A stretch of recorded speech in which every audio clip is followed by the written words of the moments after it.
Good morning students. कल हमने परीक्षा योजना के बारे में पढ़ लिया था और आज हम करेंगे एक हिंदी का पेपर जो कि हमारे अभ्यास के लिए बहुत ज़्यादा ज़रूरी है। पेपर कैसे करना है ये तरीका अच्छी तरह से अगर आप समझ जाएंगे तो आपसे बिल्कुल भी गलती नहीं होगी। तो ये जो पेपर है मैंने हिंदी का, ये मैंने एक्सीलेंट डेस्क वर्क वालों का ही लिया है। तो देखिए पहला प्रश्न क्या है। एक चीज़ ध्यान में रखनी है आपने कि पहला प्रश्न ये है, ठीक है। इसके बाद ये जो भाग है ना, इसके पहले प्रश्न के ये भाग हैं और इसके बाद प्रश्न शुरू होगा 2 नंबर। तो पहला प्रश्न है, नीला आकाश में शब्द में कौन सा समास है। तो ध्यान में रखना है, नीला है जो आकाश अर्थात विशेषण विशेष्य है, नीला विशेषण है और आकाश विशेष्य है, तो ये कौन सा हो जाएगा, कर्मधारय समास हो जाएगा। दूसरा है, जल्दी जल्दी शब्द में कौन सा समास है। जल्दी जल्दी जो है मैंने आपको बताया हुआ है कि एक ही शब्द जब 2 बार आता है तो वहाँ कौन सा समास होगा, अव्ययी भाव समास होगा। अगला देखें, जिस समास में पहला पद अव्यय होता है, तो पहला पद अव्यय है तो बिल्कुल ही आसान, सामने ही उत्तर पड़ा है, अव्ययी भाव समास होगा। आगे देखें, समय सागर शब्द में कौन सा समास है। समय रूपी सागर अर्थात ये विशेषण विशेष्य है तो उत्तर हो जाएगा कर्मधारय समास। अगला है, वर्तनी की दृष्टि से शुद्ध शब्द है। वर्तनी की दृष्टि से शुद्ध शब्द देखें, रोगी, रोगी पर बड़ी ई आएगी। सामाजिक पे ये नहीं होगा, सामाजिक पे सामाजिक है, ये ध्यान से देखें, ये होता है सामाजिक, इक प्रत्यय लगते ही प्रथम वर्ण दीर्घ हो जाता है। सूरज पर बड़ा ऊ आएगा तो ये भी नहीं है। पृथ्वी बिल्कुल सही लिखा हुआ है तो ये हमारा उत्तर है। अब आगे देखें, वर्तनी की दृष्टि से शुद्ध शब्द कौन सा है। दुग्ध बिल्कुल शुद्ध है। आजाद नहीं होता, आजाद होता है। राष्ट्रीय नहीं होता, राष्ट्रीय होता है। और विष्णु छोटा ऊ आता है। निम्नलिखित में से अशुद्ध, अशुद्ध बताना है तो देखें अच्छी तरह से इस चीज़ को ध्यान से पढ़ लें कि पूछा क्या है।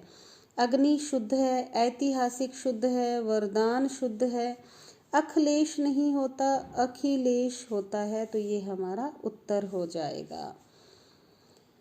अगला प्रश्न है, निम्नलिखित में से अशुद्ध शब्द कौन सा है। अशुद्ध देखना है, इसमें सार्थकता बिल्कुल शुद्ध है, आकांक्षा शुद्ध है, योग्यता शुद्ध है। पद क्रम, तो ध्यान में रखना है कि पद क्रम कैसे लिखते हैं, अच्छी तरह से देख लें। क के पैर में र आता है, ये मैंने आपको बताया भी था कि क के पैर में जो र होगा वो हमेशा पूरा होगा। तो री, ये है री की मात्रा, ये री की मात्रा होती है जो कि ये गलत है, तो ये हमारा उत्तर हो जाएगा। अशुद्ध पूछा है तो अशुद्ध हो जाएगा ये। रामचरितमानस किस कवि का प्रसिद्ध काव्य ग्रंथ है, तो हमें ध्यान है तुलसीदास जी का है। अगला प्रश्न देखें, सुभद्रा कुमारी चौहान को किस काव्य कृति पर सेक्सरिया पारितोषिक से सम्मानित किया गया। तो ध्यान में रखना है, सुभद्रा कुमारी चौहान को मुकुल काव्य कृति पर सेक्सरिया पारितोषिक से सम्मानित किया गया था। अब देखें, ये प्रश्न था एक, मैंने आपको बताया था, ध्यान में रखना है, ये प्रश्न था एक। और अब आगे क्या होगा, अब प्रश्न शुरू होगा 2। यहाँ से देखें प्रश्न शुरू हो रहा है 2। तो देखें, कृष्ण गौरी संबोधन किसके लिए कर रहे हैं, तो ये मैंने खुद ने लिखे हैं आंसर्स, अच्छी तरह से ध्यान से समझ लेना। कृष्ण गौरी संबोधन राधा के लिए कर रहे हैं। जयशंकर प्रसाद के किन्हीं 3 काव्य संग्रहों के नाम लिखने हैं हमें, बिल्कुल आसान है। लहर, झरना, कानन कुसुम, आंसू, और भी बहुत सारे हैं लेकिन हमें 3 ही लिखने हैं। आगे देखें, अभी न होगा मेरा अंत कविता में किस ऋतु के आगमन की बात की गई है। तो उत्तर है, कविता में वसंत ऋतु के आगमन की बात की गई है। अगला प्रश्न है, हामिद की दादी का नाम क्या था, तो हामिद की दादी का नाम अमीना था। अगला प्रश्न 6 नंबर, उद्दंड पंडित कहाँ से बुलवाए गए थे। उत्तर है, उद्दंड पंडित हिमालय की कंदराओं से खोजकर बुलवाए गए थे। अगला प्रश्न है दांत पीसना मुहावरे का अर्थ है, तो ध्यान में रखना है केवल अर्थ लिखना है, प्रयोग नहीं लिखना। अर्थ पूछा है तो केवल अर्थ लिखें और आगे अगर प्रयोग पूछा है कि इसका प्रयोग कीजिए तब इसका प्रयोग लिखना है, अर्थात वरना तो आपको जो पूछा गया है वही लिखना है। यहाँ अर्थ पूछा है तो अर्थ ही लिखना है। दांत पीसना का अर्थ होता है क्रोधित होना। नाच न जाने आंगन टेढ़ा, तो अर्थात इसका लोकोक्ति का हमें अर्थ ही बताना है। तो नाचना तो आता नहीं और दोष किसको दे रहे हैं, आंगन को, अर्थात अपने दोष छिपाने के लिए साधनों की कमी बताना। अब यहाँ पर प्रश्न देखें, प्रश्न 8 खत्म हुआ है और यहाँ क्या शुरू हो गया, प्रश्न 9 शुरू हो गया। इसी तरह से सीक्वेंस में चलेंगे। क्लेद युक्त अपना तन दूंगा, मुक्त करूंगा तुझे अटल, रिक्त स्थानों की पूर्ति करनी है। तो ये आपको याद ही होगा, निराला जी की मातृभूमि से ली गई है ये पंक्ति। क्लेद युक्त अपना तन दूंगा, मुक्त करूंगा तुझे अटल, तो मुक्त शब्द लिखना है हमें इसमें। आगे रमजान पूरे, ये पता ही है आपको कि रमजान पूरे 30 रोजों के बाद आई थी, तो उत्तर क्या हो जाएगा 30। प्रश्न 11 नियमबद्ध प्रणाली का उल्लेख आदि, पुराणों में न भी मिले तो क्या आश्चर्य। ये लाइन तो बिल्कुल रट ही जाती है जब हम ये पाठ पढ़ते हैं स्त्री शिक्षा के विरुद्ध कुतर्कों का खंडन, तो उसमें यह दी गई है पंक्ति। अगला प्रश्न देखें, प्रश्न 11 यहाँ खत्म हुआ है तो शुरू क्या होगा 12। प्रश्न है कवि ने उषा की लाली कविता में जादुई आभा किसे और क्यों कहा है। उत्तर ध्यान में रखना है कि पढ़ें इसे प्रश्न को अच्छी तरह से, क्या क्या पूछा हुआ है उसी के अनुसार उत्तर देना है। एक तो पूछा है कि जादुई आभा किसे कहा गया है, दूसरा पूछा है क्यों कहा गया है, तो दोनों का उत्तर देना है वरना आधा नंबर मिलेगा। अब देखें, कवि ने निरंतर रूप बदल रहे सूर्योदय के समय के प्रकाश को जादुई आभा कहा है। ये तो हो गया किसे कहा है, सूर्य के प्रकाश को। और क्यों कहा है, उषा काल के समय वह लाल था। सूर्य जब क्षितिज से झांका, क्षितिज अर्थात धरती और आकाश जहाँ मिलते दिखाई देते हैं उसे क्षितिज कहते हैं, तो सुनहला हो गया। यह दृश्य जादू के खेल जैसा प्रतीत हो रहा था, इसीलिए ऐसा कहा। अगला प्रश्न है राजमहल में काली घटाएं क्यों छा गई। राजमहल में काली घटाएं क्यों छा गई थी, तो उत्तर देखें, लक्ष्मीबाई जब रानी बनकर झांसी आई थी तब राजभवन में प्रसन्नता का उजाला छा गया था, किंतु समय का चक्र ऐसा बदला कि झांसी के राजा का देहांत हो गया। राजा के निसंतान मरने से सारे राजभवन में शोक की काली घटा छा गई, तो बिल्कुल आसान है ये उत्तर। अगला प्रश्न है कविता अभी न होगा मेरा अंत के अनुसार वसंत आगमन पर प्रकृति में कौन कौन से परिवर्तन परिलक्षित होते हैं। तो देखें, ध्यान में रखना है, बिल्कुल रटना नहीं है आपको। आप इतने बड़े हो गए हैं, आपको पता होगा कि जब वसंत ऋतु आती है तो चारों तरफ कैसा मौसम होता है उसी के बारे में लिखना है। तो लिख दोगे, चारों तरफ हरियाली छा जाती है, वृक्षों में हरे हरे पत्ते उगने लगते हैं, डालियों पर कोमल कलियां व फूल खिलने लगती हैं, सूर्योदय के मनोहारी दृश्य प्रकट होने लगते हैं। इस तरह से हम लिख सकते हैं। अगला प्रश्न है पुस्तक लेखन के विचार पर लेखक क्यों सहम गया। तो ये प्रश्न लिया गया है एक अद्भुत अपूर्व स्वप्न से। तो लेखक ने पहले पुस्तक लिखने का विचार किया था लेकिन सहम गए, उन्होंने विचार छोड़ दिया। तो क्यों छोड़ा, तो लेखक ने सोचा कि आलोचक उसकी पुस्तक की कटु आलोचना करेंगे, इससे पाठकों को पुस्तक उपयोगी और लाभदायक लगेगी ही नहीं, फलतः वे इसे पढ़ेंगे नहीं। यह विचार आते ही लेखक सहम गया। अगला प्रश्न है 16 नंबर प्रश्न, ईदगाह कहानी द्वारा प्रेमचंद ने क्या संदेश दिया है। तो ये हम पहले देख लें, इसके बाद ही है। हाँ 16 ईदगाह कहानी में आपको बहुत ही अच्छी कहानी है। प्रेमचंद जी ने क्या संदेश दिया है, तो धर्म को भाईचारे और मेल कराने वाला बताया है। उन्होंने त्योहारों को प्रेम तथा भाईचारे से मनाने का संदेश दिया है। इसमें हामिद के चरित्र द्वारा बड़ों के प्रति प्रेम, आदर और उत्तरदायित्व निभाने का संदेश दिया है। अगला प्रश्न है नाटकों में स्त्रियों द्वारा प्राकृत बोलना उनके अपढ़ होने का प्रमाण नहीं है, ये स्पष्ट करना है कि स्त्रियां प्राकृत बोलती हैं तो ये कोई ज़रूरी नहीं थी कि वो अनपढ़ ही थी। तो देखें, जिस समय आचार्यों ने नाट्य शास्त्र के नियम बनाए थे उस समय सभी लोग संस्कृत का प्रयोग नहीं करते थे। अधिकांश लोग प्राकृत बोलते थे और वही जनभाषा भी थी। अतः उन्होंने स्त्रियों के संवाद संस्कृत में नहीं रखने का नियम बनाया था। तो इसका मतलब ये थोड़ी है कि वो अनपढ़ थी, बिल्कुल भी नहीं थी। अब देखिए अगला प्रश्न, फिर से मुहावरा आ गया है। ऊपर आया था कि मुहावरे का अर्थ बताना है। यहाँ क्या आया है, उंगली पर नचाना मुहावरे का प्रयोग करना है। इस प्रकार कीजिए कि इसका अर्थ स्पष्ट हो जाए। तो देखें, ऊपर तो था सिर्फ अर्थ बताना, यहाँ क्या आया है, इसका प्रयोग करना। मैनेजर महोदय सारे नियमों की उपेक्षा करके अपने कर्मचारियों की अपनी उंगली पर नचाना चाहते हैं। वो अपनी मन मर्जी से काम करवाना चाहते हैं। तो यह मुहावरे का प्रयोग हमें करना है। आगे देखें, जिसकी लाठी उसकी भैंस, इस लोकोक्ति का भी प्रयोग करना है, वाक्य में प्रयोग करना है। तो देखें, सरपंच ने अपने चहेतों को सारे बीज दे दिए, बेचारे गरीब किसान देखते ही रह गए। इसे कहते हैं जिसकी लाठी उसकी भैंस, अर्थात शक्तिशाली ही जीतता है। आगे देखिए, प्रश्न 20 में क्या दिया हुआ है, निम्नलिखित अपठित पद्यांश। अपठित अर्थात जो आपका पढ़ा हुआ नहीं है या पुस्तक में नहीं है, उसको ध्यानपूर्वक पढ़ना है और दिए गए प्रश्नों का उत्तर देना है। तो इसे आप कैसे करेंगे कि पूरे पैराग्राफ जो भी दिया हुआ है उसे आप अच्छी तरह से पढ़ लेंगे।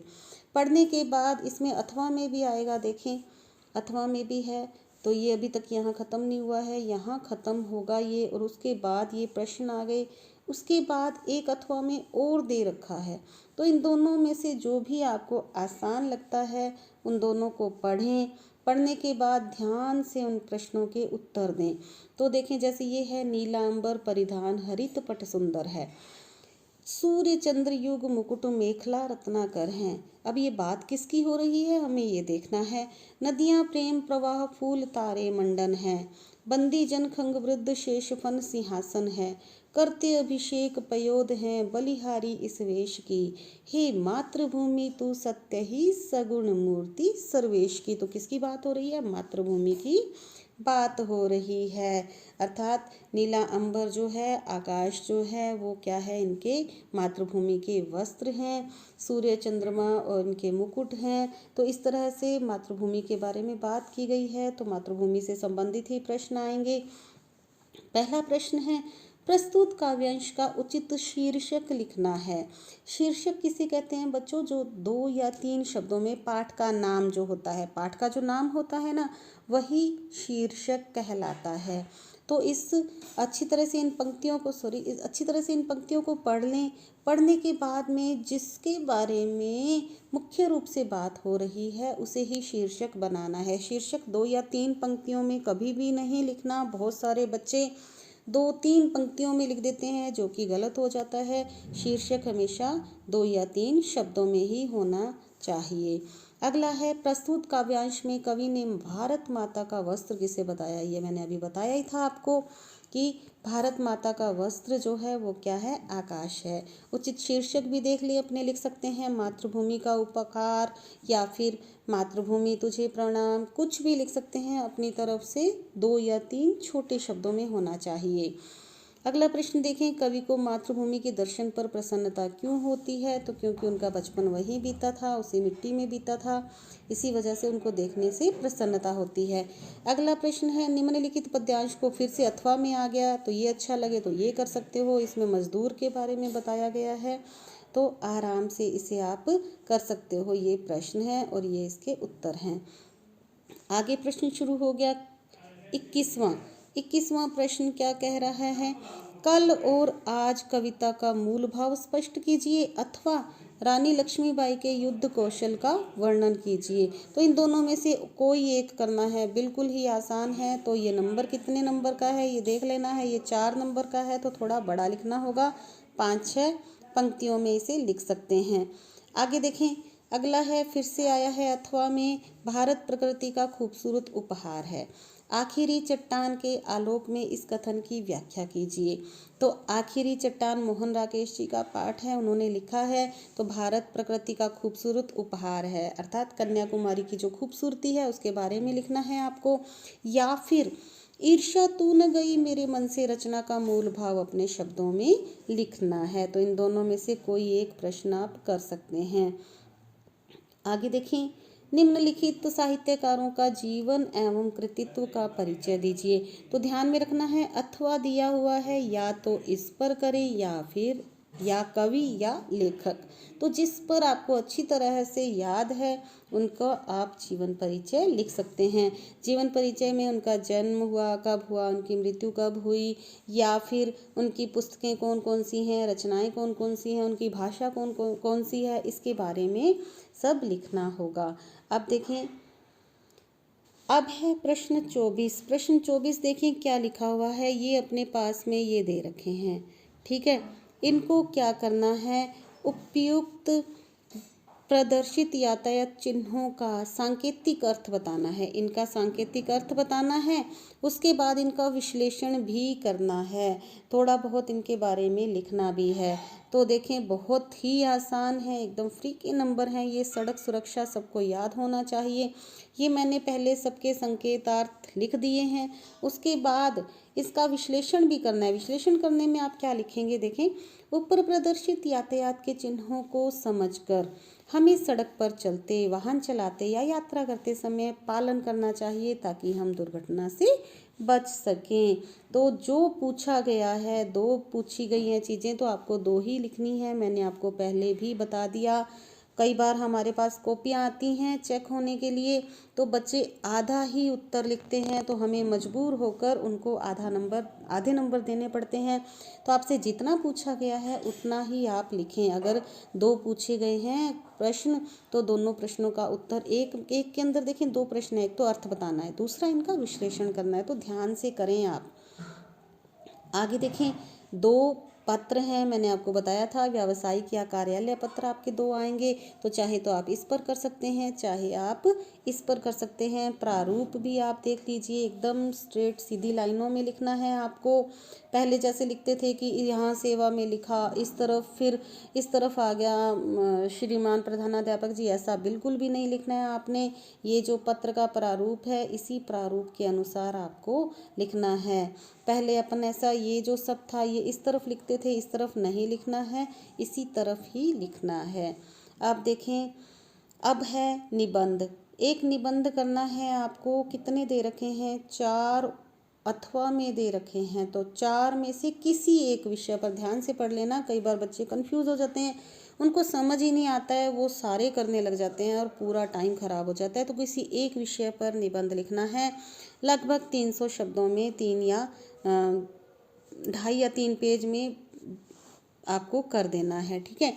तब देखिए, स्वच्छ भारत अभियान आपको करना क्या है, मान लें अपने इसी पर ही कर रहे हैं, तो ये संकेत बिंदु आपको दे रखे हैं। कितनी अच्छी बात है कि ये संकेत बिंदु दे रखे हैं।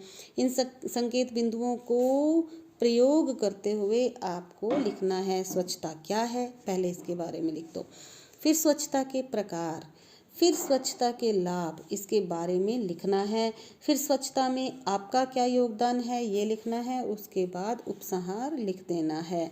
तो देखें, इस तरह से मैंने लिख रखा है। ये निबंध आप अच्छी तरह से देख लें, और भी निबंध आपको पढ़ने पड़ेंगे। उसके बाद देखें, प्रश्न 27 क्या है, निम्नलिखित पद्यांश की सप्रसंग व्याख्या कीजिए। तो आपको 1, 2 और 3 पद्यांश दे रखे हैं। इनकी प्रसंग सहित इनमें से किसी एक पर, देखो लिखा हुआ है ना अथवा, ये रहा अथवा, ठीक है। और उसके बाद ये रहा अथवा लिखा हुआ है, तो आपको ये भी करना है। तो कोई भी कर सकते हैं, इन तीनों में से कोई एक करना है। तो जो आसान लगे, मुझे ये आसान लगता है, नाथ शंभु धनुभंजनी हारा, तो इस पर मैंने लिख दिया। तो सबसे पहले लिखना क्या होगा, हमें प्रसंग लिखना होगा। प्रसंग में क्या लिखेंगे कि प्रस्तुत काव्यांश कहाँ से लिया गया है और इस अंश में क्या बताया गया है, थोड़ा सा लिखना है आपको, ठीक है। फिर उसके बाद व्याख्या करनी है, प्रत्येक पंक्ति की आपको व्याख्या करनी होगी। और उसके बाद आपको विशेष में व उसकी विशेषता, भाषा की साहित्यिक विशेषता क्या है, कैसे शब्दों का प्रयोग हुआ है, कौन सा अलंकार प्रयोग में आया है, ठीक है, इसके बारे में आप लिख सकते हैं। इसके बाद देखिए, निम्नलिखित गद्यांश की सप्रसंग, गद्यांश इसे कहते हैं, देखें, जो सीधी लाइनों में लिखा जाता है, और पद्यांश जो पद्य में लिखा जाता है, जिसे गाकर हम बोल सकते हैं। तो गद्यांश और पद्यांश दोनों की ही, अब आप कहेंगे कि गद्यांश तो सीधी लाइनें लिख रखी हैं, हम इसकी सप्रसंग व्याख्या कैसे करेंगे? तो बिल्कुल भी घबराना नहीं है। सबसे पहले तो ये लाइन्स अच्छी तरह से पढ़ लेना। ये पंक्तियाँ पढ़ोगे, 3 अथवा में दे रखे हैं, इसमें से किसी एक पर करना है। तो सबसे पहले तो सबसे आसान ये लग रहा है, पता है हमें ये ईदगाह से लिया गया है, बाकी छोड़ो एक बारी। तो इसके बारे में सबसे पहले प्रसंग क्या लिखना है, मैंने आपको बता दिया कि प्रसंग में ये लिखना है कि यह पंक्तियाँ कहाँ से ली गई हैं, कौन इसके लेखक हैं। ये पंक्तियाँ ईदगाह से ली गई हैं, प्रेमचंद जी इसके लेखक हैं। और इसमें क्या बताया गया है? इसमें ईद के त्यौहार के बारे में बताया गया है। तो उसके बाद व्याख्या में इसी को थोड़ा सा बढ़ाकर हमें अपने शब्दों में लिखना है, ठीक है। उसके बाद विशेष में भी आप लिख सकते हैं कि इनकी भाषा कैसी है, या फिर प्रेमचंद जी के बारे में भी आप लिख सकते हैं। तो ये हो गया आपका पेपर। कैसा लगा आपको, आप कमेंट बॉक्स में ज़रूर बताना। अगर आपको ये लग रहा है कि इन पेपर को करने से आपको आसानी हो जाएगी, तो मुझे आप बता सकते हैं, मैं एक पेपर और बनाकर वीडियो बनाकर डाल दूँगी। तो कैसा लगा आपको ये पेपर? मैं चाहती हूँ कि आप सबके अच्छे नंबर आएँ, बहुत अच्छे अंकों से आप फर्स्ट डिवीज़न से पास हों। मेरी शुभकामनाएं आपके हमेशा आपके साथ हैं। बने रहिए मेरे साथ अगली वीडियो देखने के लिए। Thank you. Have a nice day.